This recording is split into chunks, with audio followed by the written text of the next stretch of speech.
everybody, ZonGets134 here. And I'm Average Joe Squad. And welcome to another episode of Remember the Hyphen, the show where we look at comic books, movies, and everything in between. And you know, we were in a bit of a mood after the last one, and I decided we'd do another 80s book. And I picked one that I thought would do pretty well. It's Green Arrow, the Longbow Hunters by Mike Grell. So, Green Arrow's kind of a weird character. Like, I like him, but like he was very much in my periphery for a very long time. Same here, honestly. I always was aware of Green Arrow, especially when I was a kid, because my uncle had a couple Green Arrow comics, or rather the Green Arrow / Green Lantern tie-in books. So I had a couple of those and I read them, and I was kind of aware of the character by reading just like the Ultimate Guide to Justice League and stuff like that, you know. So I was aware of him, but he was never really a character that like I kind of went out of my way to find.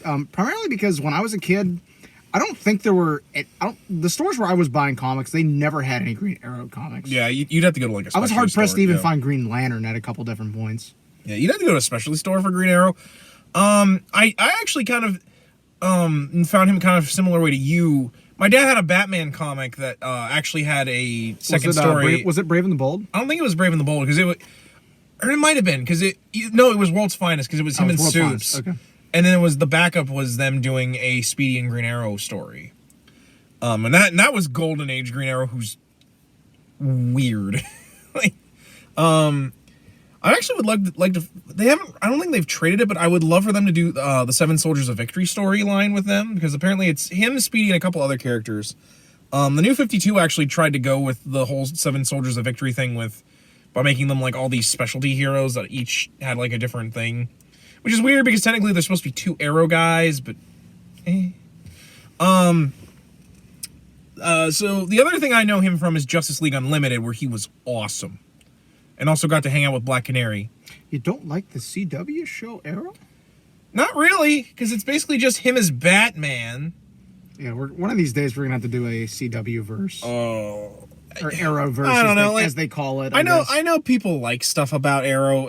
For me, I'm like, you couldn't use Batman, so you made him Batman, which is really frustrating for me because I like the high points of the Arrow verse for me are really just Supergirl and Batwoman. I mean, to be fair, I like things about Flash when they weren't doing speed villains every single episode. But for me, the only other places I know him of is from the JLU, the Justice League Unlimited cartoon. Particularly, like, his episodes of Black Canary are probably some of my favorite episodes, just because I like Black Canary. In fact, the show also kind of made me get like Black Canary, if nothing else, because Bruce Timm knows how to draw Black Canary, and that's all I'll say about that. Also was great because it actually tied into the fact that she was trained by Wildcat, a member of the JSA, because, you know, he owed her mom, or she owed her mother. Because, you know, Dinah's not the first Black Canary, she's the second Black Canary. Except that she's also technically the first Black Canary if you go by the weird canon to... Damn it, we've had like how many crises to fix this shit? We've had a lot of crises. Speaking of, this actually I think is just after Crisis. This is after Crisis on Infinite Earths, actually. I believe it is. And it's also shortly after the Green Arrow, Green Lantern book, actually. Because they reference the fact that, like, Roy had a child, and that takes place after he got clean of heroin. So, yeah, as you can tell, him and I are not super big Green Arrow guys, but I have heard a lot of good stuff about this book. Particularly from Comic Pop, once again, because they did this story. And when I picked this up, I was really excited because I always wanted to read it, and it does not. It holds up really well, in my opinion. In fact, if you're a fan of Arrow, I'd argue they take a lot from this version of Ollie. Because Ollie in the show does not have the long beard and the Robin Hood hat, even though he does love Robin Hood because he's a big Errol Flynn fan. In fact, they go into his origin here too. Yeah. This is very much a jumping on point for Green Arrow. Which, I mean, makes sense since it's post-Crisis, because when they were just trying to kind of get everything rebooted and back up and running. Well, especially because, like, Ollie's origin in the Golden Age is really stupid. Like, he literally meets Errol Flynn, and Errol Flynn teaches him how to shoot a bow and arrow. Which I'm like, I'm pretty sure. Yeah, where in here it's a bit changed, you know, it's that he was shipwrecked and... Yeah.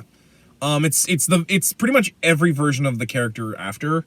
Basically, he was shipwrecked, abandoned to an island, and he basically made himself a bow and arrow, and he lived off the land, and he basically became Green Arrow through that. And then basically he got back there, started his company, and became liberal Robin Hood. Although I don't think he steals from people. He basically just whereas Batman is pretty much right wing, I would consider Green Arrow very much left wing. So you might as well get. In fact, he's so left wing he lives in Seattle in this. He no longer lives in Star City. He lives in Seattle, which I don't think I think in the CW it is Star City. I've never watched Arrow. So no, I'm just saying because I think surprisingly it's Star City. So yeah. Basically, Ollie has moved from Star City to Seattle. In fact, he lives in a flower shop called Sherwood Florists because he just can't help himself. And basically, him and Dinah are moving into this apartment together. This is also Dinah where she's not always Black Canary. She has like black hair and wears a wig to hide who she is. Yeah. A lot of writers flip back and forth whether or not the blonde hair is actually her hair or if it's a wig that she wears to hide her identity. But basically he moved there because he feels like he's kind of ready to put away childish things in a sense. He's still going to be Green Arrow, but he stopped using the trick arrows. In fact, there's a scene where literally he has all of his trick arrows all smashed up and he's making regular arrows, basically. Which allows him to go into his origin story in this. But basically, with the fact that technically Roy, who is his son in a way, has a child, Ollie realizes he's a grandfather, despite the fact that he hasn't actually had children of his own, and he's in his I think he says he's 43 in this, which is kind of interesting for me because like I don't think nowadays DC would let their characters be over like 35. But basically, a majority of this book is basically Ollie feeling like he's getting old. Like they reference him feeling like he's getting old a lot. Like it's getting harder for him to run across buildings, and his aim isn't what it used to be. And I kind of like that, where it kind of shows him as a much older hero. Personally, I prefer him being only like slightly older than Batman, in my opinion, because I feel like he should have done it a little bit longer than Batman. What is your feelings on Green Arrow's age in this? I feel like it works really well for the character, honestly. Like, it's kind of how I always pictured him. Yeah. Especially, like, when I was reading things when I was a kid, and reading things in, like, the guides and stuff. That was really just kind of how I imagined the character, really. No, it helps that he always has the beard. In fact, we'll show the art real quick, because this book is pretty. I think it's all painted. Very much kind of like an Alex Ross feel, but the paints are a bit grainier looking.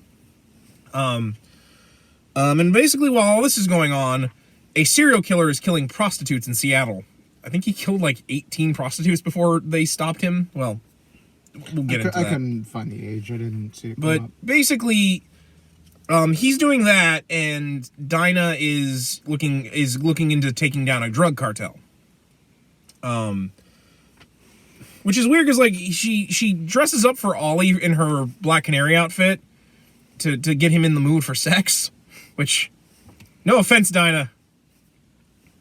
If I were Green Arrow, you wouldn't need anything to get me in the mood, especially if I was dating Black Canary, because she's fine. Basically, she's doing a drug cartel thing, but basically to help Ollie cheer up, they have a roll in the hay, and it's actually kind of interesting because basically Ollie's like, let's settle down and stop the superhero thing and let's have children. Yeah. Or actually, no, he doesn't want to stop being a superhero, but he's like, let's get married and let's have kids, because I want to, like, grow up, in a sense. And Dinah actually tells him no. Which is interesting because, like, they kind of play around that, like, Green Arrow does want to marry Dinah, but, like, it took him a long time to get them married. I don't think they got married until, like, I want to say 2009? 2008? I don't know. Well, I'm just trying to remember when Final Crisis happened, because that's when they got married, but or shortly before Final Crisis. But and so basically, Ollie suits up in his new Green Arrow outfit, which is, if you've seen the Arrow, it basically is his traditional outfit, except he wears a hood now instead of the hat, which I actually kind of like the hood more than the hat. Yeah.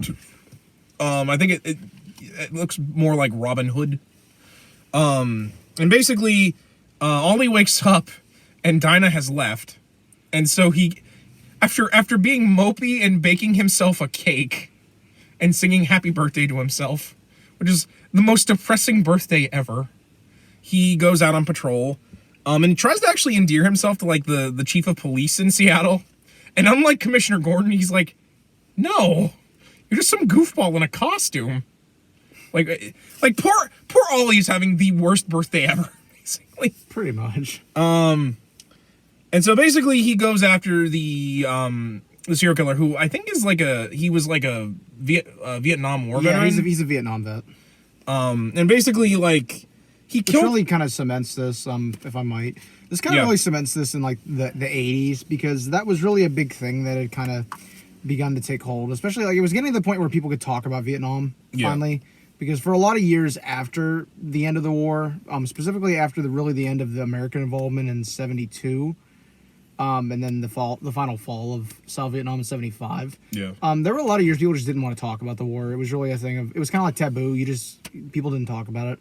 And then you had movies come out, kind of like The Deer Hunter, Rambo, and Rambo: First Blood, that kind of dealt with how veterans felt and what they kind of dealt with coming back. And I kind of feel like this really shows the influence of those in this, by having the main character, the serial killer, be a Vietnam vet. Well, you say main because like he gets killed in like the first issue. Yeah, he gets killed right away. Because it basically, I think he was kind of involved with the drug cartel that actually becomes the sort of focus. Makes sense, because there was a lot of drug related things that went down during Vietnam. And so basically after Ollie tries to stop this guy, but his aim's off, and he's just not as good as he once was. You know, he's he's slow. He's like, I can't pull the string back as hard, because Ollie traditionally uses a longbow. In fact, there's a story I read with him and Roy where he actually chides Roy for using a compact bow, and Roy's like, yeah, but like it gives me all the power and I don't have to do nearly as much work to pull it back. Because the thing about archery is like as someone who shot archery, it can be, if you're not, especially when you first start doing archery, like when I did it for college, the next day your entire arm is sore because your muscles just aren't used to having to put that much effort into pulling it back. Then that's why compact bows got made, because it gives you all of the distance and power, but without needing to basically pull a 100-pound string to pull the. Yeah. And so basically the guy almost gets away, and I think Ollie gets knocked off a building, and he gets beat up pretty hard. Because later on he ends up like having to go back to the bath and sitting in the bathtub moping about how, like, I bet Batman doesn't have nights like this. And but before the guy can get completely away, he gets killed by a mysterious woman in black using a bow and arrow as well, who will become important. And so basically Ollie's on the verge of hunting this woman, because he's like, you killed someone, I gotta figure out who you are.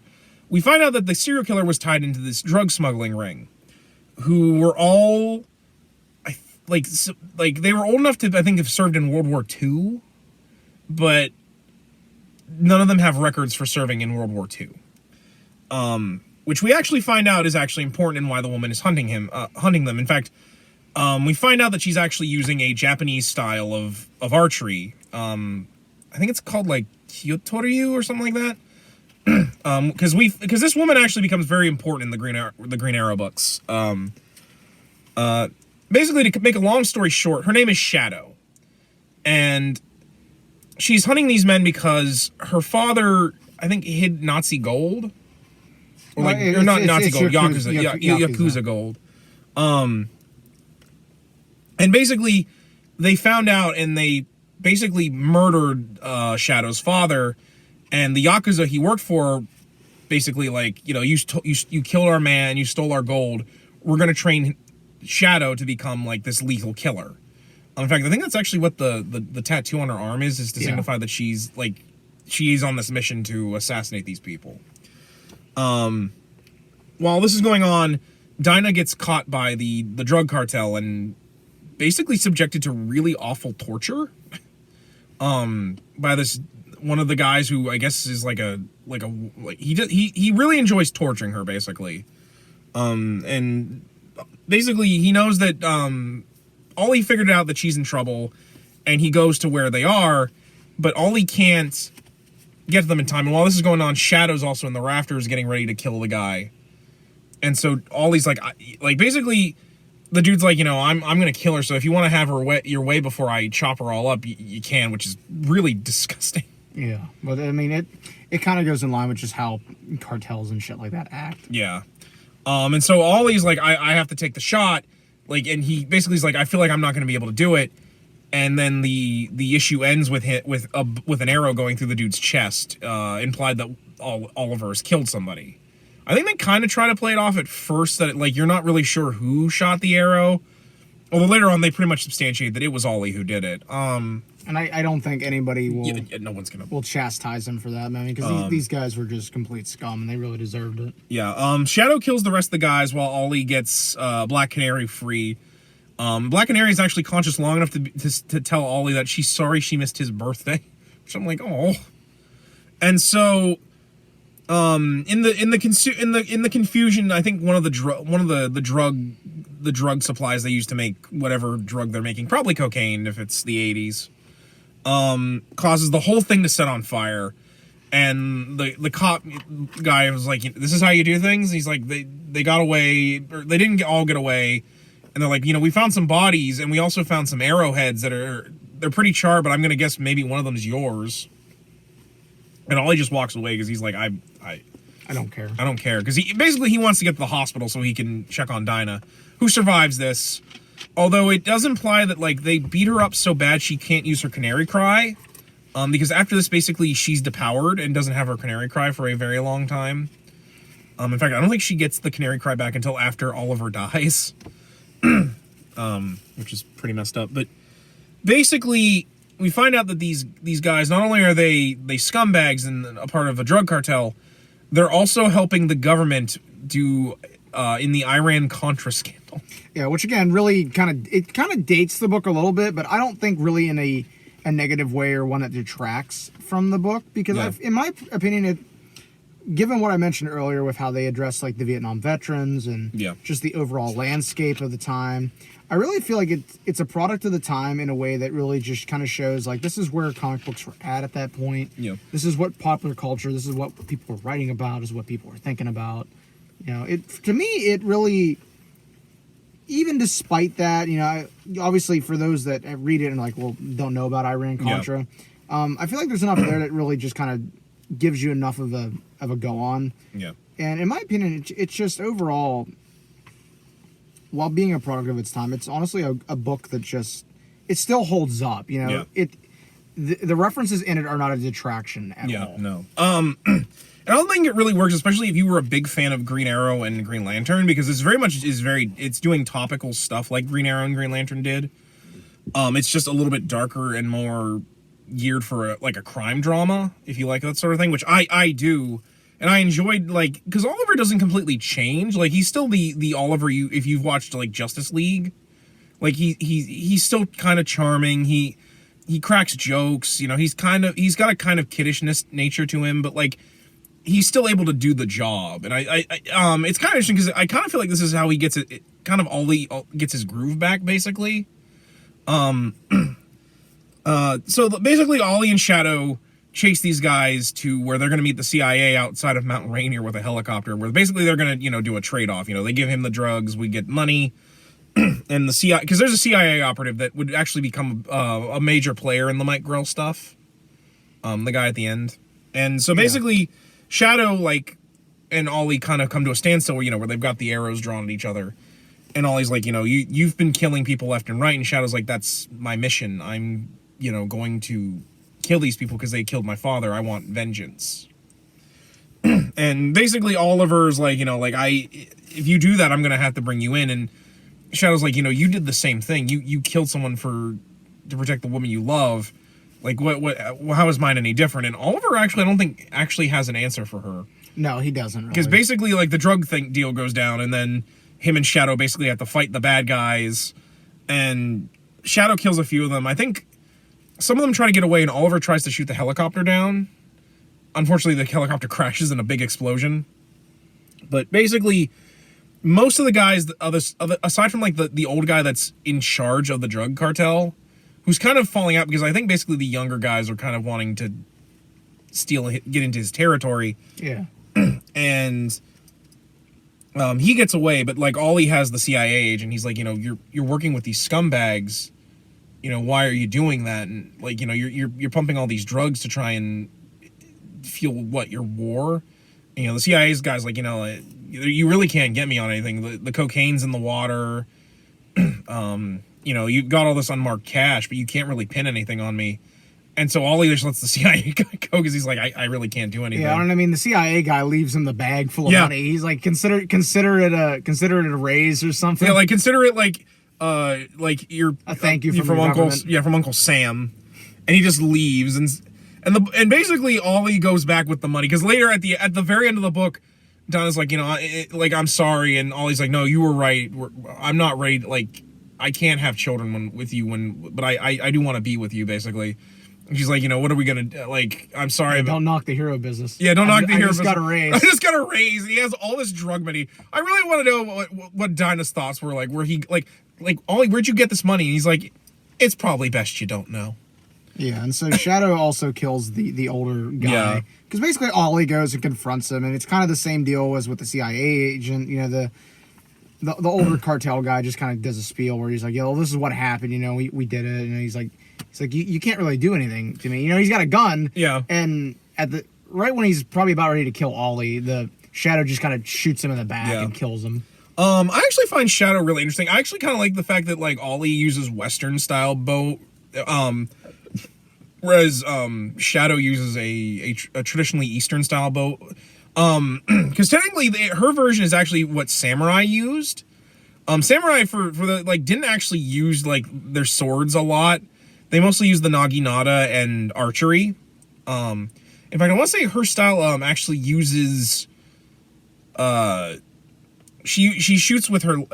Basically, she shoots with enough force that when she lets go, the bow actually flips around. Whereas traditionally with Western style, you hold it gives you a little bit more accuracy. In fact, I think they give her some sort of weird martial arts ability where she can basically she uses her breathing to make the arrow go faster.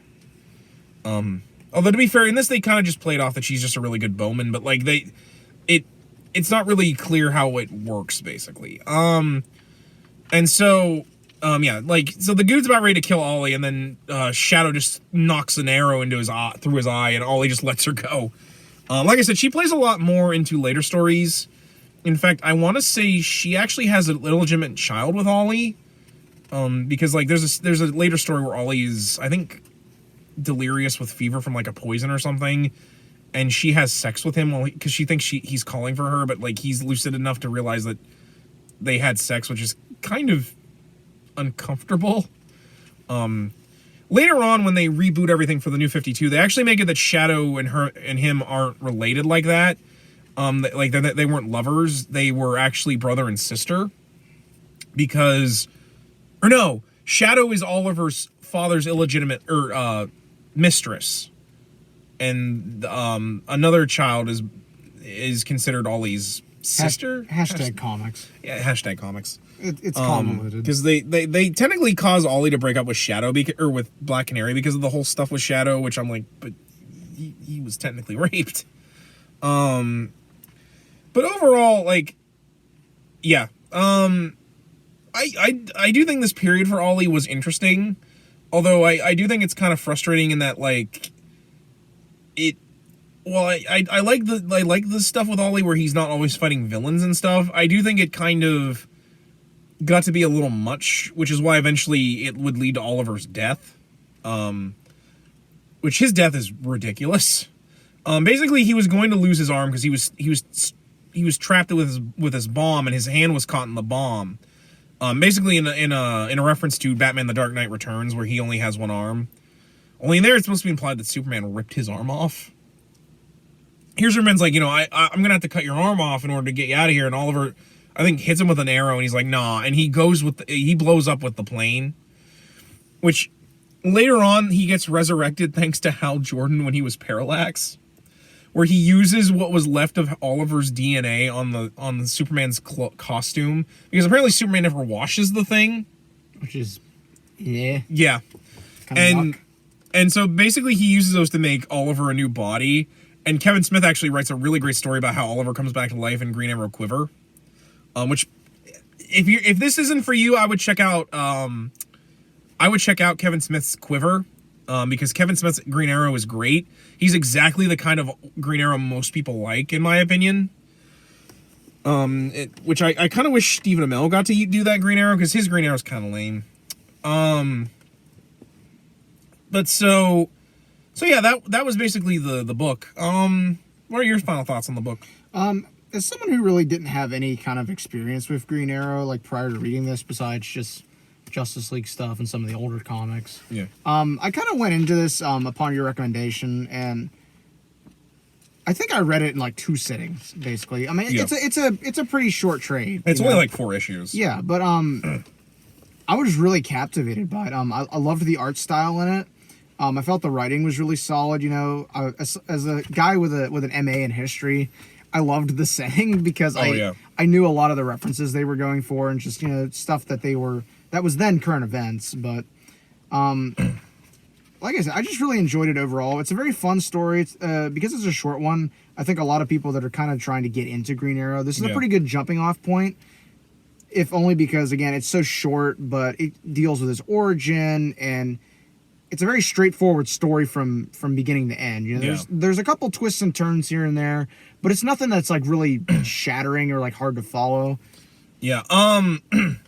For me, I think it was really a great way to modernize Green Arrow, to make him a little bit less silly. Although I kind of wish he still kept the trick arrows, just because I think he needs some sort of edge if he's going to be dealing like in the Justice League. Yeah.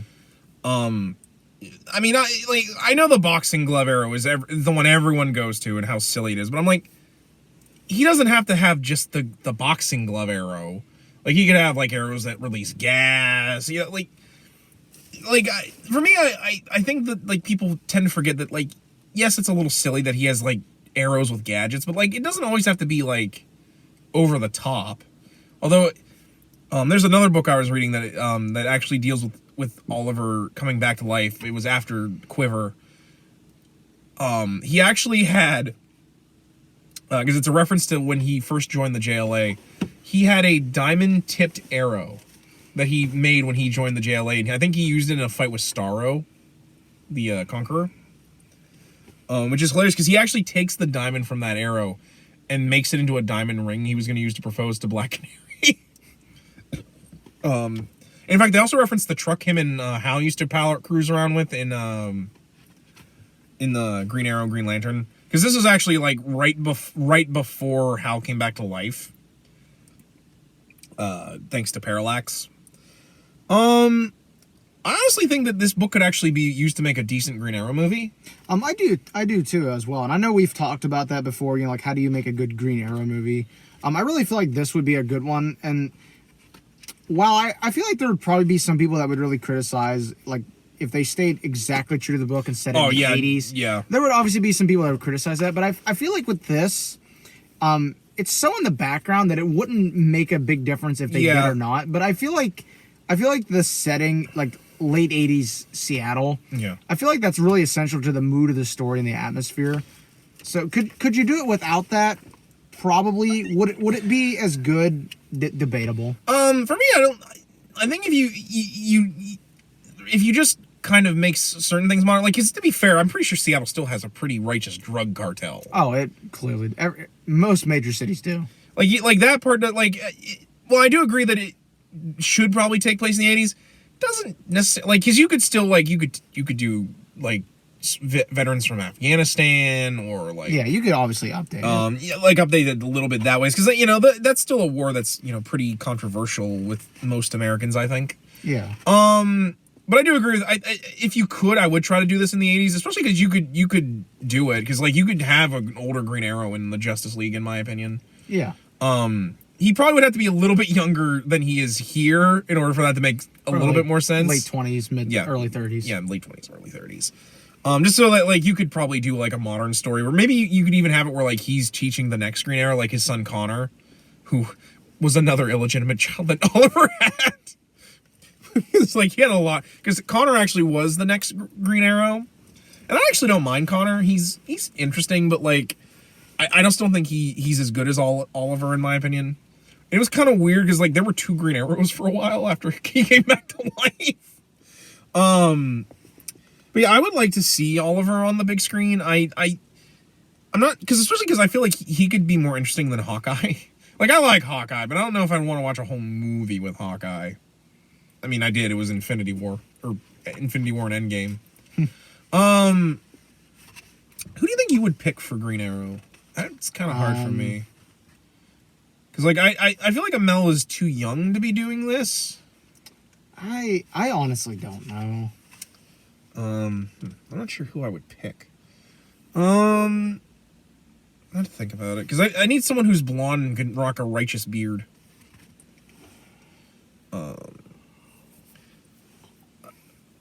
Yeah, Owen Wilson. Wow.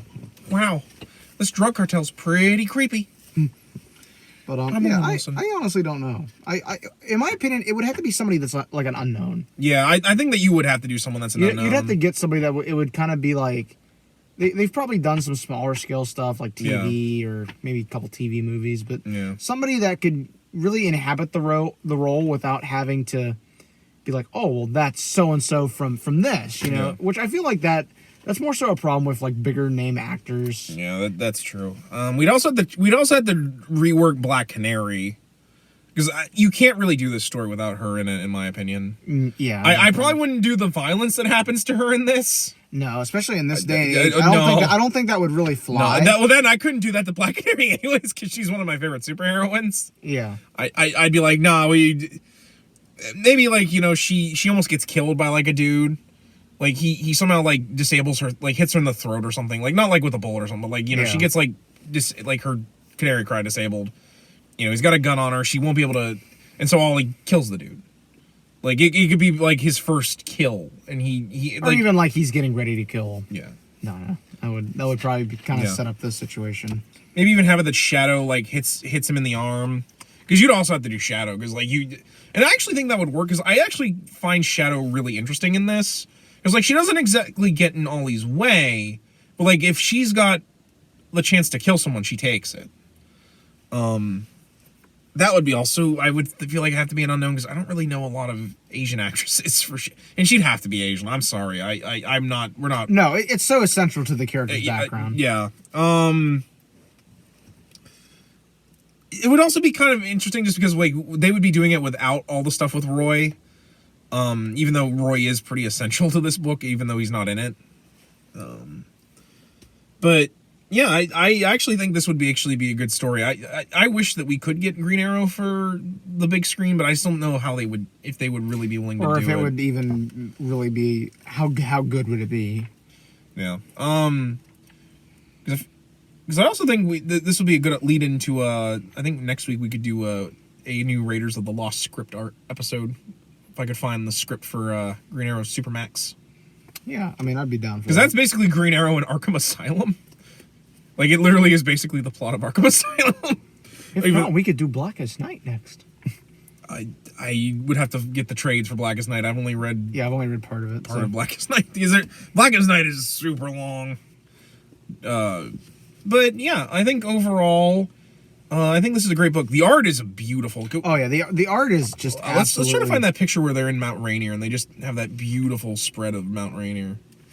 Like that, like Mike Grell, I think actually, not only is he a great writer, he is an amazing artist. Like his line work and like the way he paints things just looks gorgeous.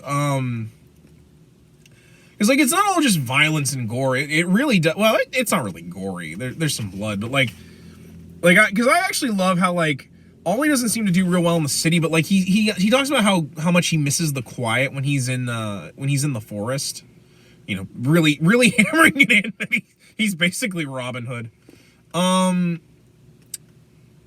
like, this reminds me a lot. This was a great panel right here. Yeah, the standoff between him and Shadow, like it tights on their eyes. It's such a great piece. Like, I really love the composition. Like, I even love the fact that they do the arrowheads that they use. You know, his is much a very traditionally modern arrowhead, and hers is like ornate and like almost ceremonial in the design.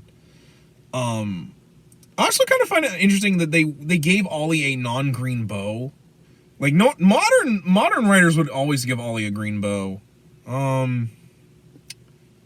I think we've kind of covered everything, really. Yeah, I mean, this is a bit of a shorter episode, but again, this is a pretty short story. I think that actually is an advantage to it. If you're looking to get into Green Arrow and just kind of use this as a jumping off point, it's not a very overbearing story, and it doesn't take like a long time to read. It's not like if you were reading The Crossing. Yeah. It's like 800 pages. Which we're working on.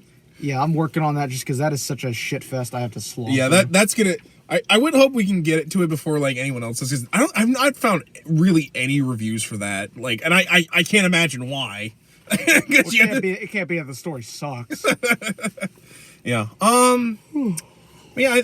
I do think next week we should do a Raiders of the Lost script, because we haven't really done one since the first episode. Yeah, if you shoot me a link to it, I'll definitely take it out. I'm at least going to try and find that. If not, I might try to find something else. Maybe we might be able to find a treatment for it at the very least. Yeah.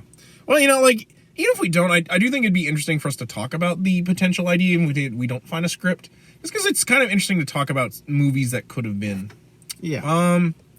Anyway, guys, I think that's going to kind of wrap it up for this one. Yeah, again, a little bit of a shorter episode, but I think some people were probably happy we're doing a shorter one after doing so many, like, almost 2 hour long. Well, especially because we actually talked a long time on the Cult. But to be fair, the Cult, even though it's about the same length, it really does feel like it's a lot longer. It really does. Well, not like bad long, but like there's definitely more meat to it than this. Yeah, so. But then then again, I think that's kind of to Green Arrow's benefit, just because sometimes I don't think he can really carry super long stories. Like, I love him, but like there's certain stories, like, I think his stories work better when they're personal and like relevant. Yeah.